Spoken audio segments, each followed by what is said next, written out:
اگر منصفانہ، شفاف اور صاف انتخابات ہوتے ہیں تو پی ٹی آئی تو شاید 2/3 میجورٹی کے ساتھ وفاقی حکومت بھی بناتی.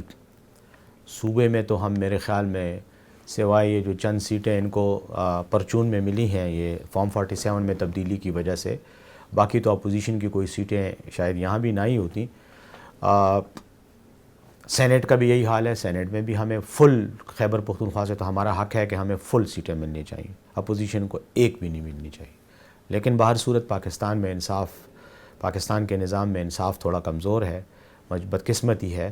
اور خاص طور پر گزشتہ کچھ عرصے سے تو الیکشن کمیشن نے تحریک انصاف کے ساتھ دشمنی کا ایک سلسلہ شروع کیا ہوا، ایک مہم ہے N T P T I, جس کے تحت ہر وہ اقدام کیا جاتا ہے کہ تاکہ پی ٹی آئی کو اس سیاسی پروسیس سے آؤٹ کیا جائے. اس سینٹ کے الیکشن میں بھی الیکشن کمیشن ہی کے بعض فیصلے جن کا قانون میں، آئین میں نہ تو کوئی بنیاد ہے نہ ہی ان کا کوئی جواز ہے، ان فیصلوں کی وجہ سے سینٹ کا الیکشن بھی متنازع ہوا اور یہ پرابلم پیدا ہوا. آپ دیکھیں کہ خیبر پختونخوا میں ریزرو سیٹوں کا جو معاملہ پیدا ہوا، جو بنا، یہ بنیادی طور پر الیکشن کمیشن کے غلط فیصلے ہیں. 94 ایک رول ہے الیکشن کمیشن کا اور 104 ایک سیکشن ہے الیکشن ایکٹ 2017 کا. اس کے تحت کسی بھی سیاسی پارٹی کو ریزرو سیٹیں اتنے اس تناسب سے ملیں گی جتنی ان کی ڈائریکٹلی الیکٹڈ ممبران ہوتے ہیں.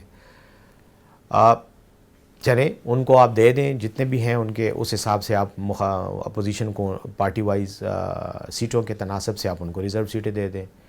لیکن یہ کہاں لکھا ہے سیکشن 104 میں یا سیکشن رول 94 میں؟ آپ خود پڑھ کے دیکھ لیں کہ وہ پارٹی جو فرض کرے سیٹیں تو 10 جیتتی ہیں، ان کے حساب سے فرض کریں ان کی، میں مثال رف سی دے رہا ہوں، ان کو 8 سیٹیں ملنی چاہیے ریزرو. ان کو وہ حق دینے کی بجائے کیا یہ گیا ہے کہ جو پی ٹی آئی کی سیٹیں تھیں، جو پی ٹی آئی کو ملنی چاہیے تھی، وہ بھی ان میں تقسیم کر دی گئی. یہ الیکشن کمیشن کی ایک نئی اختراع ہے، ایک نیا طریقہ کار انہوں نے ایجاد کیا ہے. تو یقیناً ہمیں اس پر تحفظات ہیں. ہم ہائی کورٹ بھی گئے، بدقسمتی سے ہائی کورٹ نے اس ایشو پر بات کرنے کی بجائے کہ ایکسٹرا سیٹیں باقی پارٹیوں میں کیسے بانٹی گئی، الیکشن کمیشن کے حق میں فیصلہ دے دیا اور ہمیں یہ حکم دے دیا کہ ایک ہی دن میں انتخابات بھی کرائیں، ان سے اوتھ بھی لیں اور پھر سینٹ کے الیکشن بھی کروائیں.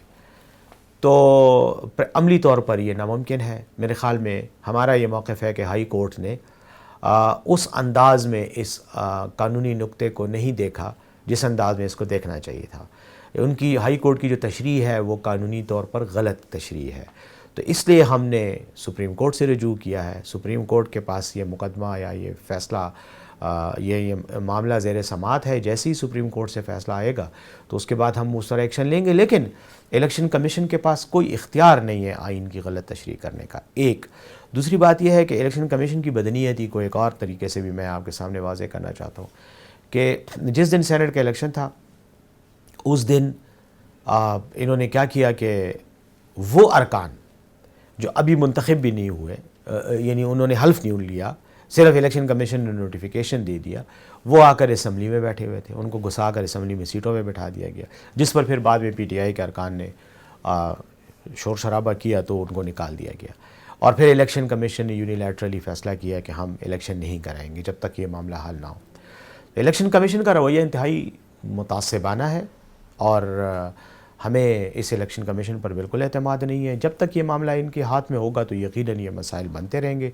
لیکن میں یہ سمجھتا ہوں کہ اور یہ امید رکھتا ہوں کہ سپریم کورٹ ہمارے حق میں فیصلہ کرے گی اور صحیح جو آئینی تشریح ہے وہ کرے گی. اگر وہ آ گئی تو ہمارے لیے مسائل ختم ہو جائیں گے.